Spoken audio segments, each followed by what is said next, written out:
Palavra aberta. O Palavra Aberta de hoje vai ser diferente e especial. Vamos ter um único convidado e vamos fazer um verdadeiro raio-x do Oriente Médio.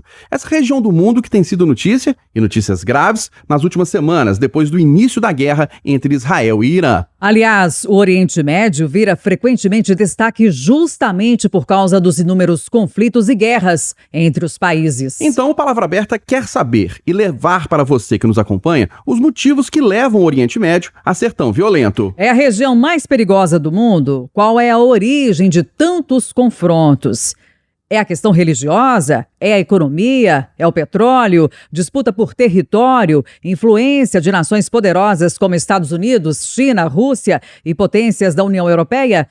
Há esperança de paz algum dia? Kátia Pereira e eu, Eustáquio Ramos, estamos recebendo como convidado especial no Palavra Aberta de hoje o professor de Relações Internacionais da PUC Minas e de Geopolítica da Academia da Polícia Militar, Danis Aredini. Ele, inclusive, é autor do livro O Oriente Médio, Velhos e Novos Conflitos, uma parceria com os professores também da PUC Minas, Jorge Mascarenhas Lasmar e Rodrigo Correia Teixeira. Professor Danis Aredini, bom dia, obrigado pela presença aqui no Palavra Aberta. É sempre um prazer, Eustáquio e Kátia, estar com vocês aqui. Bem-vindo, professor, obrigada pela presença. Professor Dani, começando a sua aula aqui, o que é esse continente, né? Não tão grande territorialmente assim, tem 16 países, incluindo ou considerando a Palestina. Qual que é a origem desse continente e por que chegou a essa situação de tantos conflitos e notícias ruins com frequência?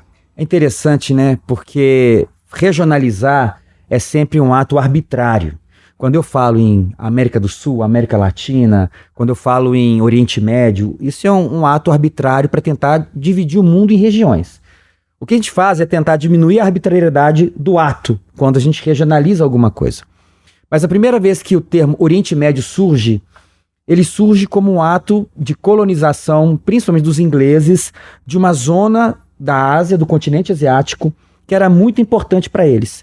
Era uma zona que ficava entre a Inglaterra, né, vamos falar Grã-Bretanha, até a Índia. E esse meio termo, né, seria o que eles chamavam de Oriente Médio. Então, a primeira forma de compreender o Oriente Médio foi como um ato político dos ingleses para organizar aquela região em prol da sua presença naquela área. Só que, para além disso, o Oriente Médio tem características muito próprias e que eu também concordo que gera uma certa convergência. A primeira questão é que de onde que veio as principais religiões monoteístas do mundo? Judaísmo, cristianismo e islamismo. Oriente Médio. Né? Segunda coisa, da onde que vêm as principais reservas de petróleo do mundo? Oriente Médio. Da onde que veio as primeiras civilizações do mundo? Pensando aqui nos sumérios, nos babilônicos, nos hititas, nos hebreus, nos fenícios, o Oriente Médio. Então veja como que essa região é importante.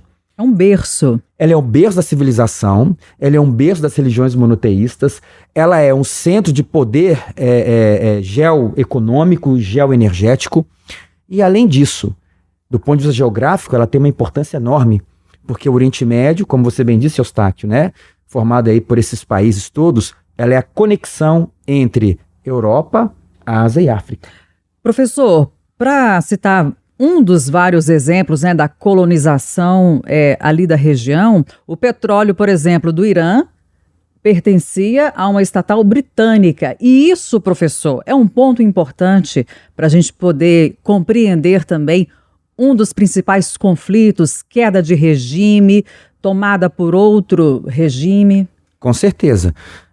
No início, quando o petróleo é descoberto naquela área, são as grandes potências ocidentais que vão usar e vão se apropriar daquele recurso. Mas na década de 50, muitos países vão tentar trazer de volta o controle daquele recurso. O Irã foi um exemplo disso. O Irã do período ainda do Shahs, né? Não da República Islâmica. Então, desde 1950, 55, já havia uma tentativa do Irã trazer de volta o controle do petróleo para eles. Isso gerou um problema com o Reino Unido. Só que o problema maior do Irã com o mundo, ele não está no período Shah, porque a família real ela tinha laços muito próximos com o Reino Unido, muito próximos com os Estados Unidos.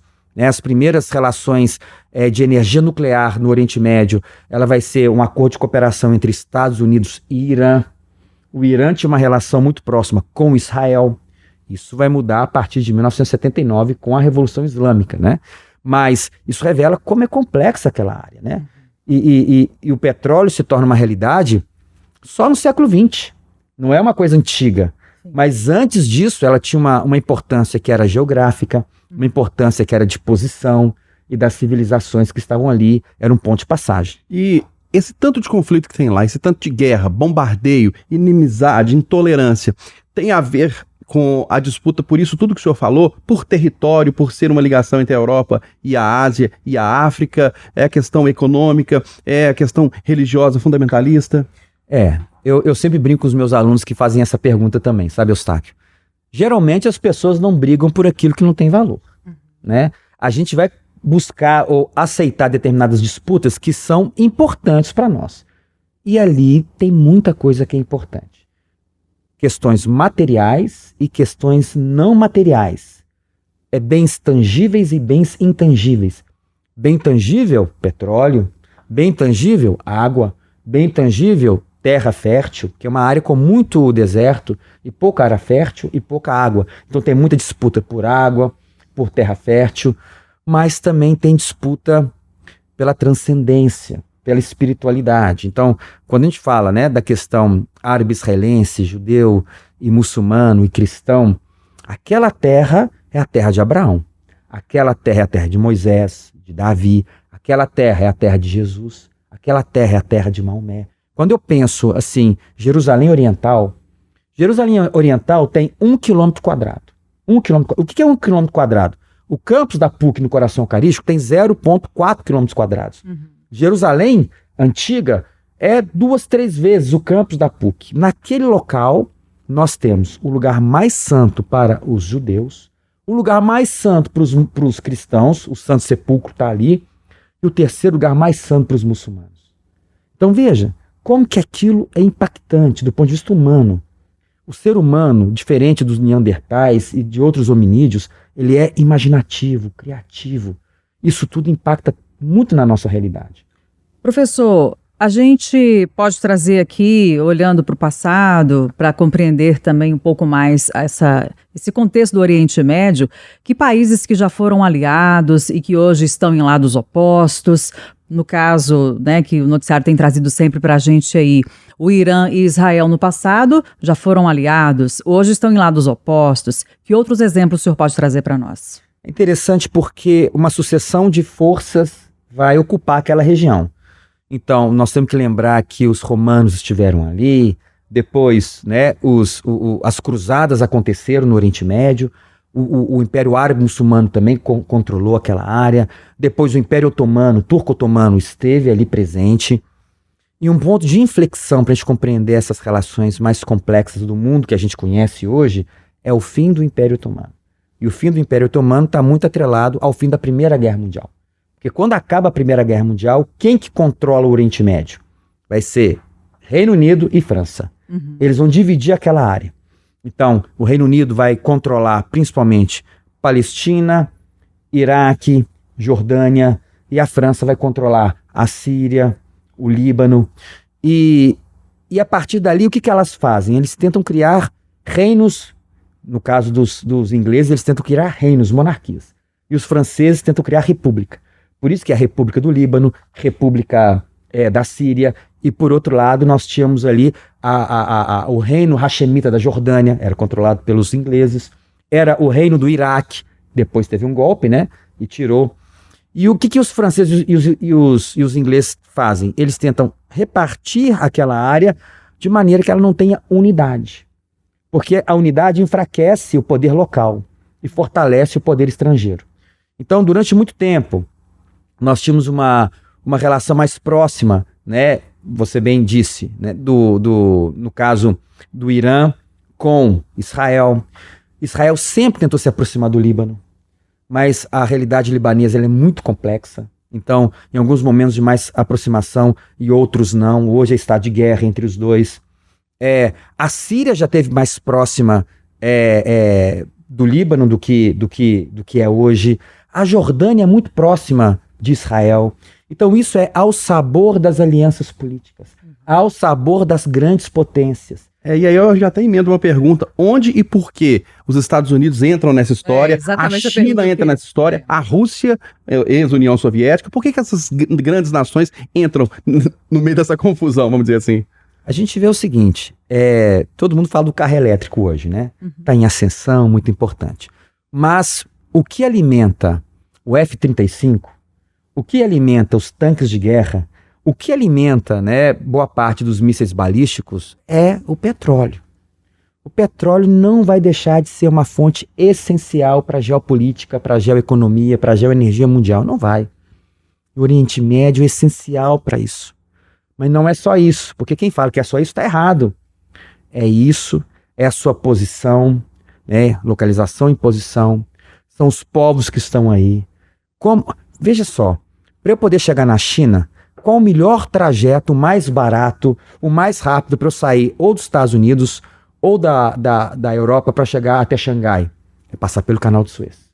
Passar pelo Canal de Suez. O lugar mais barato que tem. Então, ele tem uma importância essencial. E toda grande potência vai tentar ocupar aquilo. Os franceses, Napoleão esteve ali, os ingleses estiveram ali, e os americanos tomaram aquilo a partir da Segunda Guerra Mundial. Buscaram tomar aquilo a partir da Segunda Guerra Mundial. Mas por volta de 2015, com os fracassos no Afeganistão e no Iraque, os Estados Unidos fizeram uma retirada paulatina da região. E o que o Trump tenta fazer agora? Ele tenta retomar algum tipo de protagonismo local para impedir aquilo que é, na visão dos Estados Unidos hoje, o maior antagonista dos Estados Unidos. Quem que é o maior antagonista dos Estados Unidos hoje? China. Porque não existe vácuo de poder. Se está vazio, alguém vai ocupar. E os chineses, paulatinamente, ocuparam no período Biden o Oriente Médio. Mas como? Com presença econômica, com investimento. E isso chamou a atenção dos republicanos. Então, o que os americanos querem? Eles querem reforçar suas alianças com Israel e com o mundo árabe rico, porque a relação dos Estados Unidos hoje com a Arábia Saudita é muito forte, é muito importante. Mundo árabe rico, para citar. Israel, Arábia Saudita. Vamos falar assim, ó. Israel, mundo judeu sionista. Mundo árabe rico. Arábia Saudita, Emirados Árabes Unidos, Catar, Bahrein e Kuwait. Esses 5 têm uma importância muito forte na relação com o Trump. Só para vocês terem uma ideia, na última visita que o presidente Trump fez à Arábia Saudita, o príncipe, né, Mohammed bin Salman, da Arábia Saudita, fechou um acordinho de mais ou menos 1 trilhão e 200 bilhões de dólares com os americanos para serem investidos nos próximos 15, 20 anos. O olho do homem brilhou. E por isso que hoje, de manhã, o presidente Trump pegou o telefone, ligou para o Netanyahu e falou: eu disse para parar agora, mandei voltar esses caças. Já chega disso. Porque tem pressão da Arábia Saudita, tem pressão dos russos. Então hoje Israel gera muito custo para os americanos. Então os Estados Unidos querem cessar fogo, querem paz, agora, mas não é pensando na humanidade, não é pensando na questão econômica ou de domínio. Claro, ele quer trabalhar a imagem que ele é um pacificador. Ele falou que eu quero uns 4 prêmios Nobel, né? O Trump falou, eu quero 4 prêmios Nobel da paz, na conversa dele. Mas tem muito interesse em dinheiro envolvido ali. Por que quase tudo termina em guerra lá, professor? Em bombardeio. A fala do Trump, a paz pela força. Por que a paz pela força?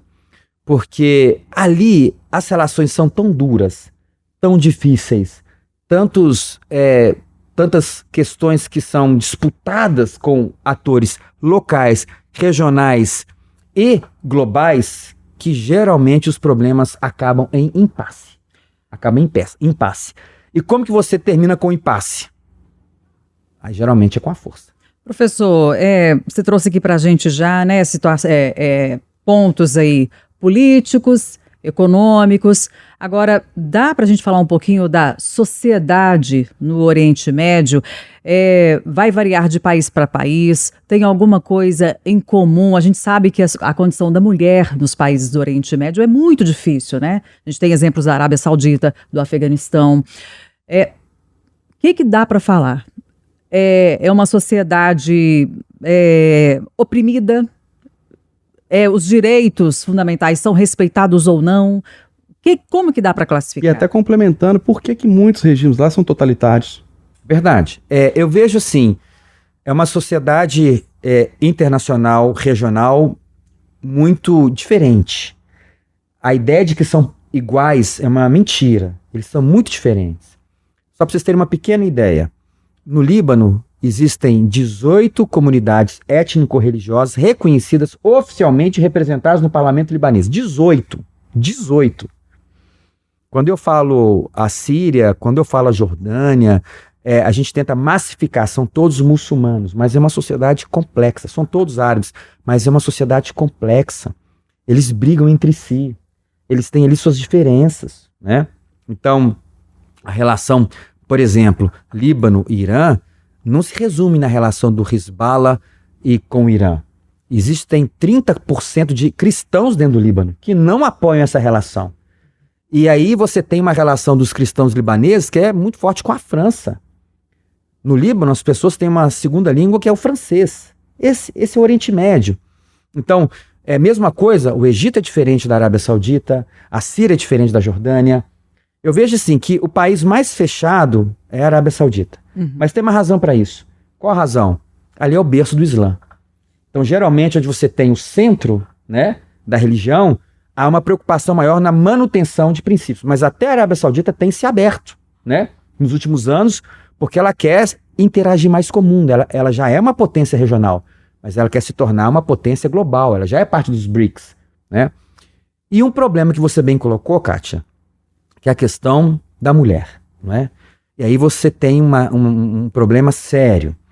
Em alguns países é mais sério que em outros países. Então, burca não é uma realidade do Oriente Médio todo. Burca é um vestimento próprio dos pastuns no Afeganistão.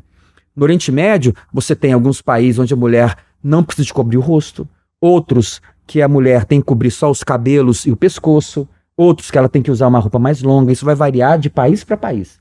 Então, no Irã tem a chamada polícia moral? No Irã, na Arábia Saudita também tem a polícia moral, que é um absurdo, assim, respeito, mas eu acho muito anacrônico, é sem lugar isso. Mas eu vejo que isso não é uma herança do Islã, porque no islamismo o respeito à mulher é muito evidente. Isso é uma herança do patriarcado tribal das sociedades que receberam o Islã. E o Irã especificamente, que país é esse? É rico, é pobre, é poderoso, não é? Ele tem influência ali no Oriente Médio, tem influência pelo mundo, é um país perigoso. É um país incrível. Inclusive, os judeus têm uma dívida com o Irã, porque foi o grande Ciro, rei persa, que vai libertar os judeus do jugo do Nabucodonosor, né? Dos babilônicos. Então, quem gosta, né, e quem lembra de Esther, esse é o momento em que... Está na Bíblia. Está na Bíblia. Foram os persas que vão libertar os judeus do jugo do Nabucodonosor. Os persas são os antigos, os iranianos. São os iranianos. Obrigado por lembrar isso. Os persas são os iranianos. O nome daquele país era Pérsia. Foi um shah, um rei iraniano, né, persa, que mudou o nome, isso ainda no século XX. Era Pérsia, chamava Pérsia. Aí, professor, rei como é que é?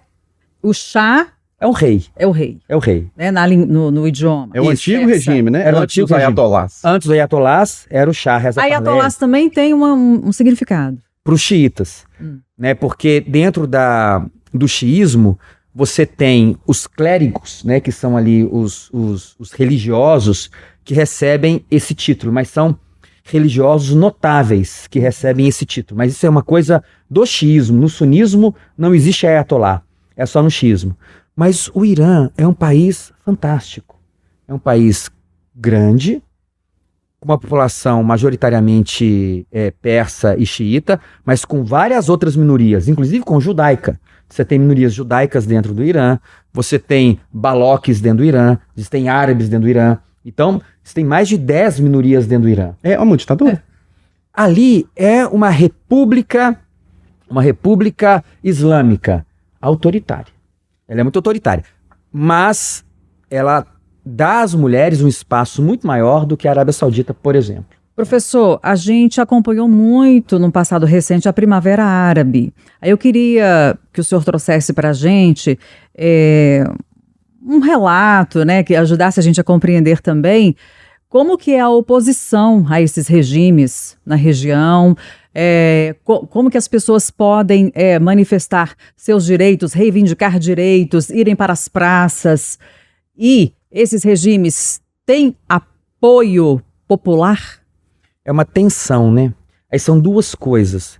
Uma coisa é imaginar que a democracia ocidental, ela encaixaria completamente numa realidade médio-oriental, oriental. Nós não podemos ter essa pretensão, né? Ou nós não podemos ter essa visão tão autocentrada de que o Ocidente entrega ao Oriente todas as soluções dos problemas Um jeito do de mundo, viver, né? Então, por um lado, existe essa tensão. A democracia é uma invenção do Ocidente. Só que alguns princípios da democracia ocidental, elas poderiam ser bem adequadas ao mundo oriental. Mas quais delas? O direito de falar o que eu penso, não é? O direito à vida, o direito de representação política. Eu acho que isso é possível. Mas essa ideia, né, ou a arrogância do Ocidente de encaixar a ideia da democracia liberal em regimes orientais, isso já se mostrou que não funciona. Porque eu vou falar uma coisa para vocês. Um partido político no Líbano, ou no Iraque, ou na Síria, é muito diferente daqui. Eles estão atrelados às famílias. Eles têm uma relação de amor a essas famílias, de fidelidade. Eles dão a vida por essas pessoas. É muito diferente daqui. Então, quando eu penso, né, uma figura no Irã, ou uma figura no Iraque, uma figura no Líbano, essa figura não é só um político. Eles vão falar assim: esta pessoa protege a minha família há mais de 300 anos, eu dou minha vida a ela. Essa é uma realidade diferente nossa, né? Então, por um lado, nós não podemos ter essa arrogância de dizer vamos mudar os regimes ali porque nós vamos ensiná-los como eles devem fazer. Por outro lado, eles devem se adequar a um mundo novo, respeitar a capa, porque, Kátia, esse negócio de ir pra praça, falar o que pensa, na maior parte dos lugares ali não vai rolar. Não vai rolar. Eles são regimes autoritários. E diante, só pra gente encerrar, 30 segundinhos, professor, diante desse cenário que você está falando, não é que lá não é fácil a manifestação popular. Há esperança de paz no Oriente Médio? Algum dia? Eu acredito, porque eu tenho uma visão, como Charles Darwin, de uma evolução da sociedade humana e da espécie humana. E nós temos que aprender, né, que é importante buscar, né, maneiras de encontrar um mundo melhor para as gerações futuras. E é para aquela área que é uma área linda, maravilhosa, berço da civilização, berço das religiões e berço, inclusive, do direito com Hammurabi, né? Então, eu tenho esperança que sim. Mas tá longe ainda, né, professor? Tá longe. Sendo realista. Muitas gerações. Nós recebemos como convidado especial do Palavra Aberta de hoje o professor de Relações Internacionais da PUC Minas e de Geopolítica da Academia de Polícia Militar, Dani Zaredini. Professor, obrigado pela aula que o senhor deu pra gente aqui, por esse raio-x do Oriente Médio. Um grande abraço, prazer revê-lo e volte sempre. Eu que agradeço, Eustáquio. Prazer é sempre meu. Obrigada, professor. A você também, viu, querida Kátia? Obrigada. Lembrando que o Palavra Aberta vai ao ar todo sábado, 8h20, aqui no Jornal da Itatiaia, e você pode acompanhar também pelas nossas plataformas digitais, principalmente o YouTube.